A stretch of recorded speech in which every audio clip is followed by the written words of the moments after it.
is to affirm the EarthCare pledge, which we'll go to next.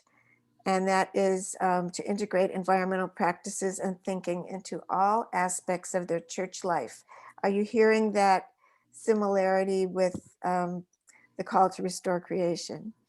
And then the other piece, and this is the much, much bigger piece, is to complete projects and activities in 4 categories. And those 4 categories are worship, education, facilities, and outreach. And this is where the counting comes in. But we're going to go over all that, so fear not. Oh, look, here's the EarthCare pledge. So again, you see those 4 categories: worship, education, and facilities. Oops, worship, education, facilities, and outreach. So it reads, our worship and discipleship will celebrate God's grace and glory in creation. Think about your worship services now. Do they celebrate God's grace and glory in creation? Our education will encourage and support each other in keeping and healing the creation. Healing, that is something we need to do a lot of. Not just keeping anymore, but we need to be repairing the damage. Our facilities will be managed, maintained, and upgraded to respect and cherish all creation. This is a big one. This is a big one, and we'll go over that because your facilities include not just your buildings, but your grounds as well. And then outreach will encourage community involvement and public policy to protect and restore the earth. So not only are you asked to work within your own church, but to go outside of your church and to advocate for God's creation.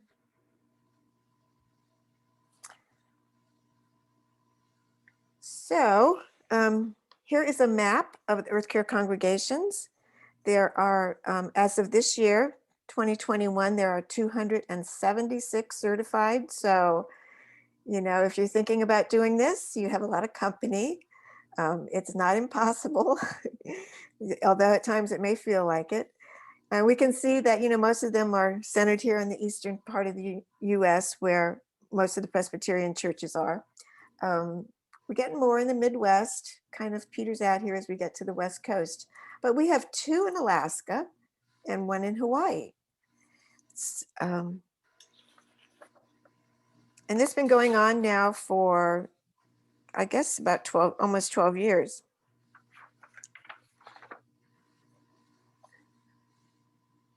Okay, oops, how did I go backwards? Sorry, I didn't mean to do that. All right. And this is another question you're asking. Okay, Jane, tell us how my church can become an EarthCare congregation. Well, the first step is to form an EarthCare team.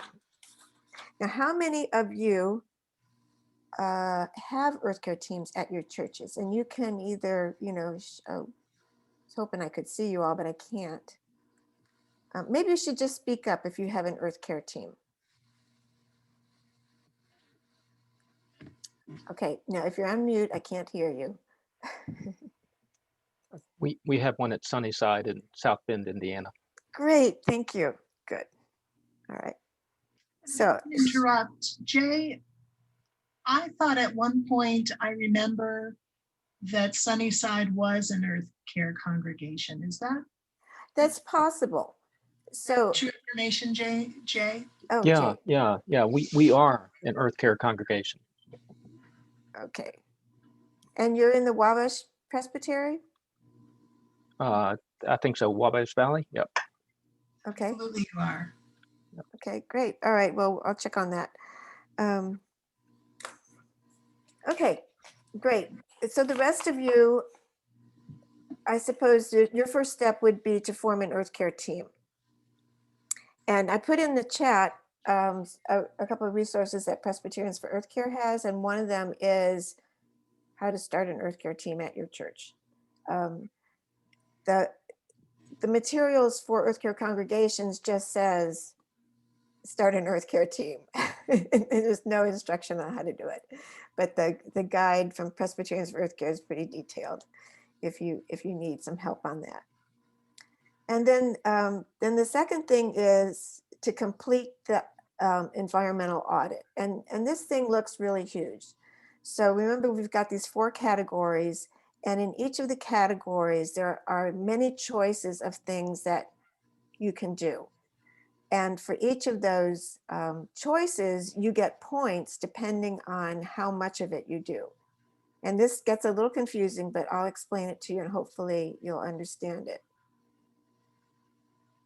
The next thing is to receive session approval for the EarthCare pledge. Now that's going to sound really easy after you've done this audit.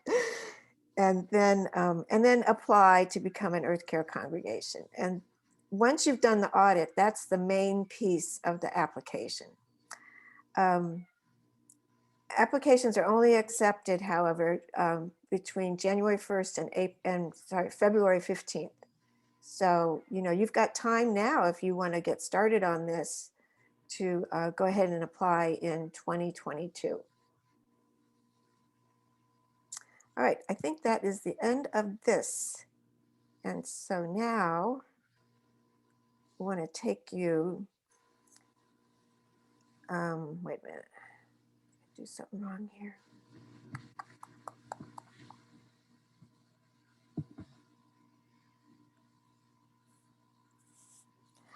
I want to take you to the application.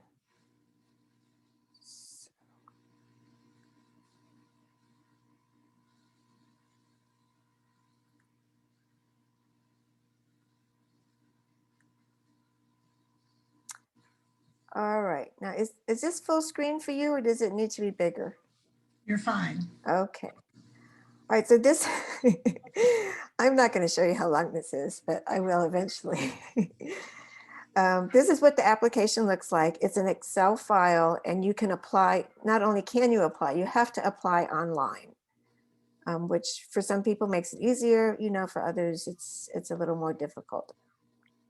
So the first part here is really simple, right? This is just stuff about your church, contact, how many members, and then are you a first-year applicant, a recertified applicant, or have you been doing this for 5 years? So it's one thing I haven't mentioned is that your first-year application is going to be the most difficult because that is when you need to fill this out. And keeping with the call to restore creation, this is a continuous program. When you do it once, you're not an EarthCare congregation forever. You need to recertify every year. So that means you need to fill out the application again each year. But it gets easier. It gets easier, and I'll talk about that too. Okay, so now, remember we talked about the 4 categories. Here's the first one, worship. Now, these are your choices. So, okay, that's it. Worship is pretty short. Let's just read a few here. The number of Sundays devoted to EarthCare in the past year. All right, so let's say you had 1. So you would come over here. This is the number up here. And the number of actions. See, this line here says number of actions. And then you go down to that line, and so you get 5 points for having 1 Sunday devoted to EarthCare. And then you would write the number of points here. You would type it. Okay, let's move down here. Number of Sundays at worship services had an intentional EarthCare component. So this doesn't have to be an EarthCare service, but it could be, again, hymns, readings, scripture. I'm something creative, a poster, not a poster, but a banner. So let's say you did that 10 times in the last year. So you would get move over here and see that you would get 6 points for that. And you'd fill it in this column here. And then Did your church purchase eco palms for Sunday? Look at that. You can get points for that. So if you did, you say yes, you get 5 points.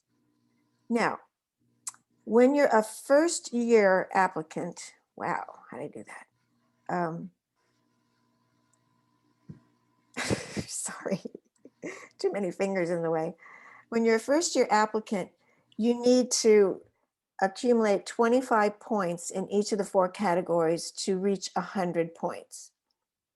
And like I said, your first year application is the hardest because after your first year, you only need 50 points total, and those 50 points can be distributed across each of the 4 categories, but you have to have at least 5 points in each category because we want to make sure you're not just working on your facilities, but that you're also incorporating EarthCare into worship, into education, and into outreach. All right, so I think you get the idea here, how to fill this out. Education, Vacation Bible School, children's or youth Sunday school courses. This is a series of classes, not just a single class. But then, it goes into things like having guest speakers. Is an EarthCare component included in confirmation classes? So yeah, a lot, not as many choices as in worship, but still a good number. And some of these are really simple, like how many times did you send out email messages, and how many times was it in your newsletter, and did you have a bulletin board, and did you hold a class outside? So a lot of different ways that you can complete the education section. Now, facilities is huge, and it is divided into different sections because it is so huge. And I'll just go over the sections with you. Energy conservation, so that's going to be like your LED lights, energy audits, and then there's heating and cooling, high efficiency furnaces, and and then things like there's also energy efficiency here in terms of windows that seal tightly and or windows that are double pane. Lighting, separate category. Heating, water, renewable energy and alternative building. You have solar panels, geothermal energy,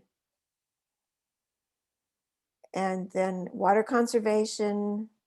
Faucets with aerators. That's an easy what?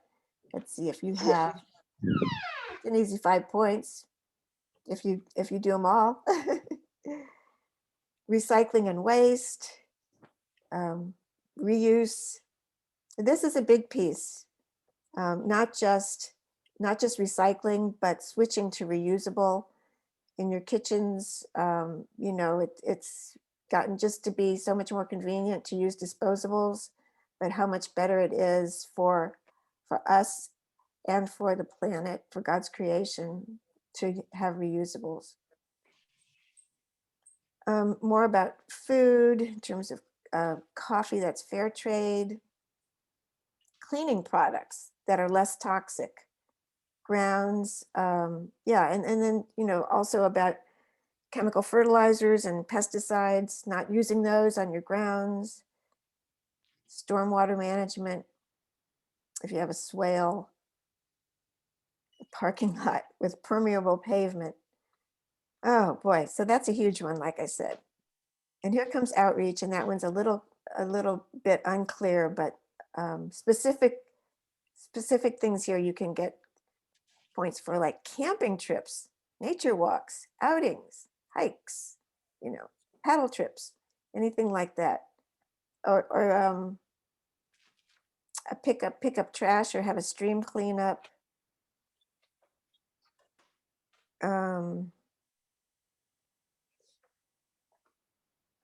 What else do we want to pull out here? Oh, donating materials for reuse, carpooling, And then, this section is also broken out into different actions, getting out into God's creation. Are you having as hard a time reading this as I am? N- Witnessing to corporate lifestyle changes, engaging in public policy awareness and advocacy. So taking a stand on local, regional, or national EarthCare legislation, encouraging your members to write elected officials, attending a public hearing, and then standing with others. This can be partnering with other organizations or sharing space in your church with other organizations. And then spreading the word through communication. Oh, and look at this. If your church is a group member of Presbyterians for EarthCare, you can get 5 points, $75 a year. Okay, I think we've done it.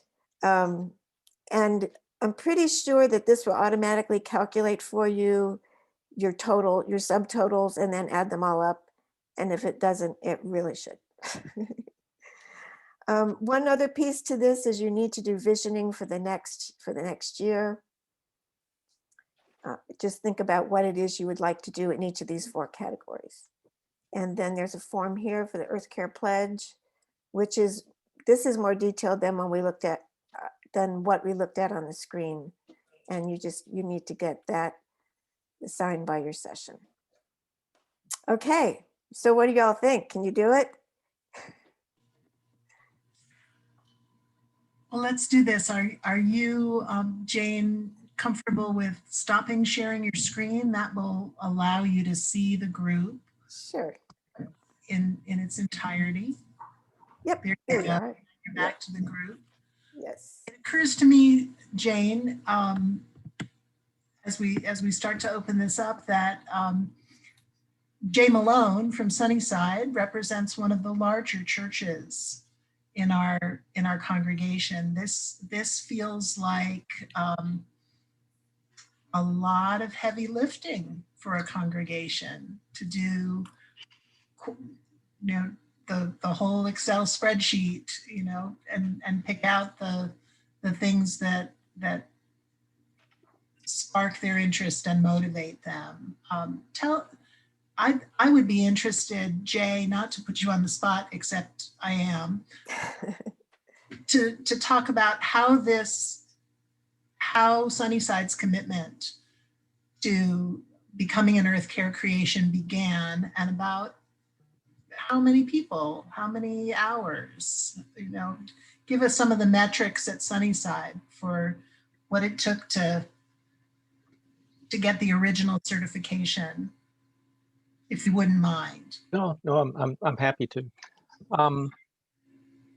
So it had myriad mothers behind it. We had an associate pastor who was really committed to this and devoted part of his time to it. And we had some fortunate opportunities where we had grants that we could hire someone to help us with economies and facilities and things like that. But the main thing was just members like me who were pretty passionate about being devoted to this. And the spreadsheet looks intimidating, but it's really simple to fill out. And you're right, Jane, it does add everything up for you.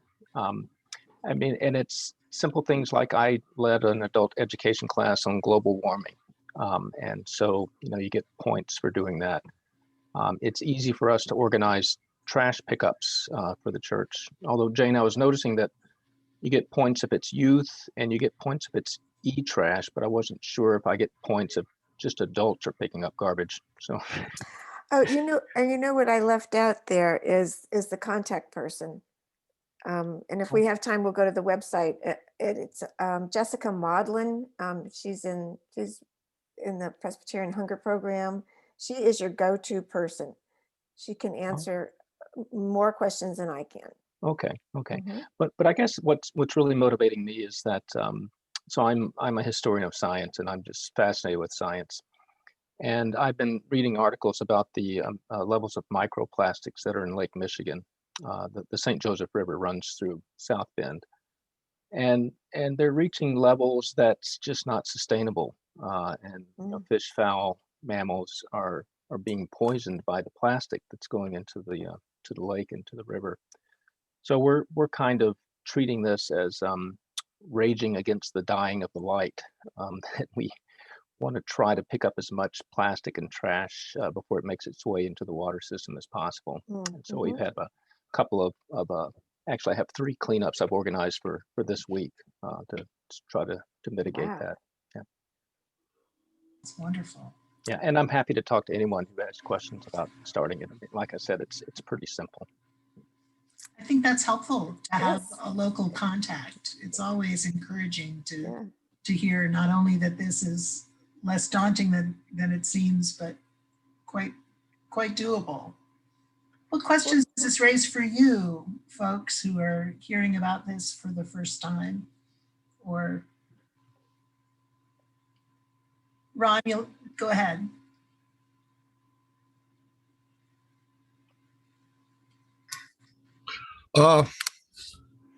My question, first off, is for Jay.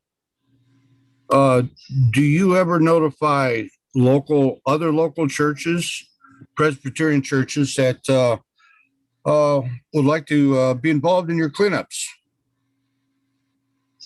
That's part of the plan. We're waiting for the pandemic to end.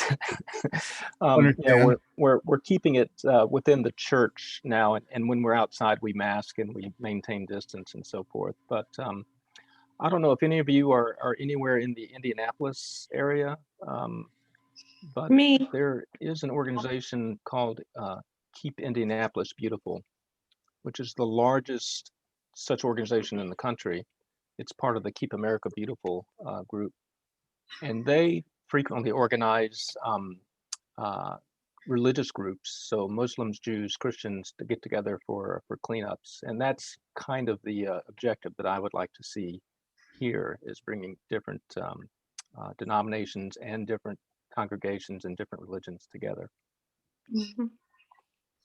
And I have 2 other questions. How political does this group get, or if at all? Do we have any lobbyists, or for the local and federal system? And one more question, and I'll let you answer them, is do we engage local conservation groups to be involved in anything that we do? And so is that a question for me? Yeah. Okay, sure. So I want to start with the last one first. Yeah, I mean, that's a terrific idea to partner with other groups. And I'm pretty sure you can get points for that too. But certainly we can all expand what we do when we partner with other groups, because yeah, I mean, it's just, I'm not going to go into the details on that. No. So as far as the political, I mean, that is up to the church, how political you want to get. And when I say political, I'm talking about, talking with your legislators, talking with your senator, your congressperson, writing letters, meeting with them, calling them. So I was also thinking about, just as a local event politically, where we can talk to our town managers and things like that, and that way, it doesn't seem so far-fetched. But just to be involved in, it's like, I'm from Valparaiso, First Pres, and just being involved in the local area, and if there's any help as far as coming from the group, is how to engage our local political system. Well, and I'm fairly involved in my own local issues, and I do live in Asheville, North Carolina, which is rather progressive. But we have a lot of environmental things that come up, or anti-environmental, that we want to comment on. So if your city council or your county commissioners have an issue like that, that's perfect for you all to then speak up and defend God's creation and why we need to do this and not do it possibly the way they're suggesting. Okay. Karen. Good morning, everybody. I'm Karen Wellington from Goshen First Presbyterian Church. Excuse me, and thank you, Jane, for your presentation this morning. I actually already had in front of me everything that you were showing on your screen because our recently retired pastor had brought it to our attention several years ago to become an EarthCare congregation. So kudos to him for that. We haven't done it yet, somewhat apologetically, well, very apologetically, but I would say some of the reason would just be lack of manpower. But it's definitely out there on our radar. And I had the file here in my office and I pulled it out to listen to your sharing. I also want to say that Goshen, considering its size, is fairly progressive. In our EarthCare, we have a goal by 2045 to have a 45% tree canopy, and we celebrate Earth Day. Residents are encouraged to plant trees. We have a ton of paths for walking. I live inside the parameters of one of the nicest city parks. Well, yes, inside, but on the side of. But anyway, it's surrounding my house on 3 sides. But we have a lot of opportunity in our community for that. And I would encourage what you said, which is getting to know your city council people and getting them on board with that. And we have we've been pretty progressive about that for many years, which is how we got to the point where we are today. But I appreciate the things that you said. And I'm often, sadly, shocked by the lack of care that many Christians take for the earth that God created. So I appreciated your scripture from Genesis as well this morning. That really spoke to me. So thank you. Thank you. And you have Jay, if you need any help getting motivated to fill out that application. Remember, you have until February 15th. Thank you. Okay. Other questions or comments? I hope the takeaway is that the checklist is meant to be a guide for you and an incentive, but that it's not meant to be daunting. It's meant to be guiding. Well, and the other thing to mention about that is something you said triggered my brain and now it's lost. Oh, I know what it is. You may be surprised when you start filling out that application, how much you are already doing. And, it's quite possible that you will get to 100 points. So it's worth just a, look and see, are we there or what do we have to do? Because you still have time, you still have a lot of time before February to get that done. Well, actually it would be December 31st.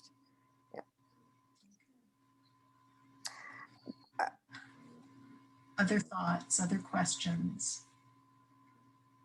I know that a number of folks on this call are from smaller congregations who are going to hear things like involve your youth or involve your Sunday school, and those are not realities in your settings. But as Jane said, there are plenty of things that are realities in your settings, and working through the list and seeing what is relevant to your context is hopefully going to be encouraging, and that there are places of fit for you in this to encourage you to take a deeper dive. My hunch is that Bethany is an EarthCare congregation without the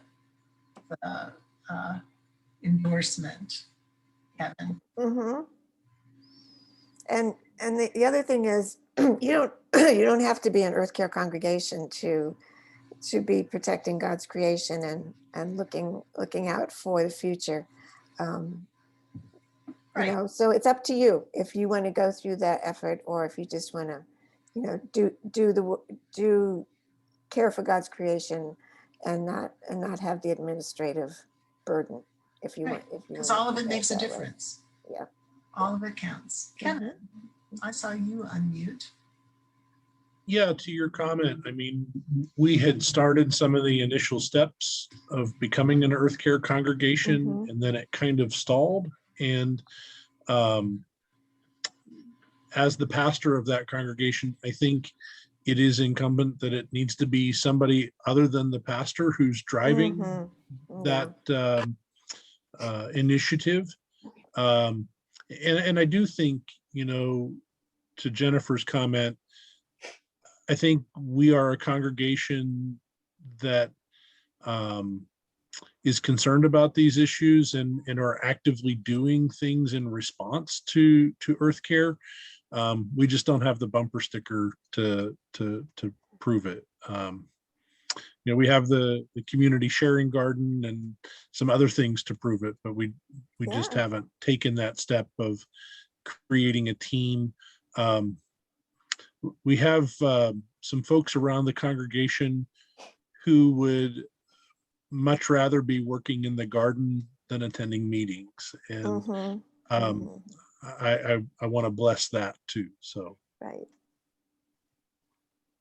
There's room to bless it all, frankly, you know, and I think there's some tremendous beauty about the Presbyterians for EarthCare program, because it sets a bar, and it reminds us that there are aspects and facets to caring for creation, and that some people are lobbyists, and some folks teach classes, and some folks dig stuff out of rivers so that they're clean.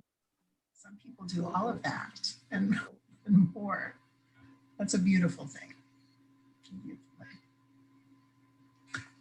Any other questions or comments or pearls of wisdom that you'd love to share? Jean, did you get a chance to say everything you wanted to say today? Well, not quite. So I'm just going to refer you to the chat where I put in a link to the EarthCare Congregation's materials. That website has everything that you need. It's a little cumbersome at times.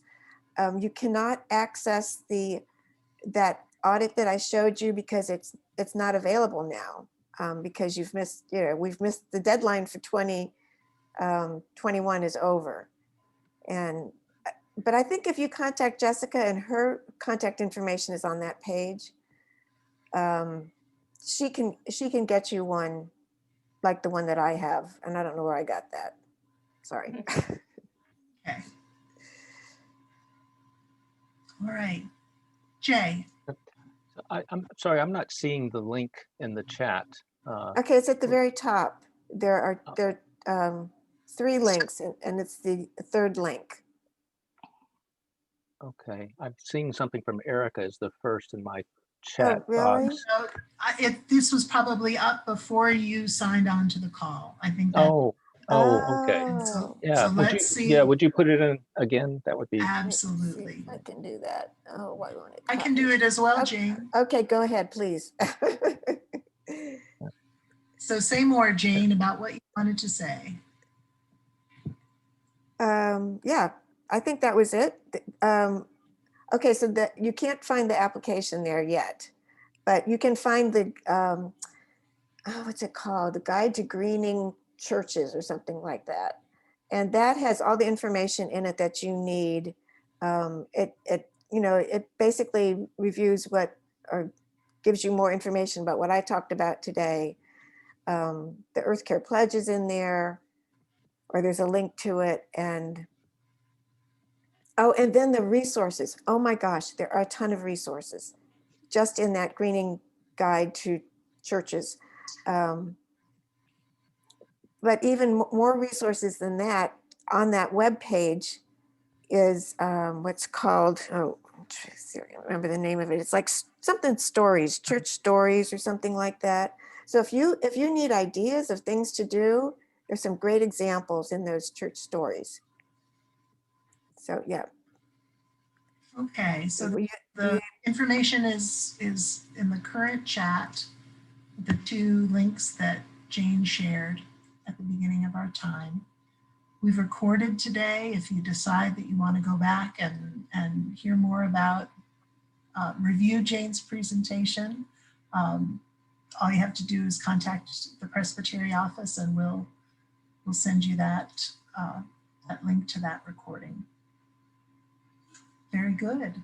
Well, Jane, happy day, and thank you for Happy spending Earth part of Day. it with us, and happy Earth Day to all of you. Next week, we're gather again, and Jeff Whitney from First Valpo is going to be our guest to talk about technology in the service of the church, and how you can utilize technology in some new ways. It'll be a good conversation wherever you are on the spectrum of technology in the service of the church. And we'll give you another reminder next week about the availability of seed grants for technology that are available through the Presbytery for a limited time. Night. Great. Just kidding on that last part. And that will be our last time in April, and we'll have a May series of events to unveil at that point. In the meantime, take good care of yourselves, beloved parts of God's creation, and take care of the creation as well. Peace be with you. Thanks for joining us. Bye all. Take good care. Thank you. Thank you so much, Jane. Oh, you're all very welcome. Bye.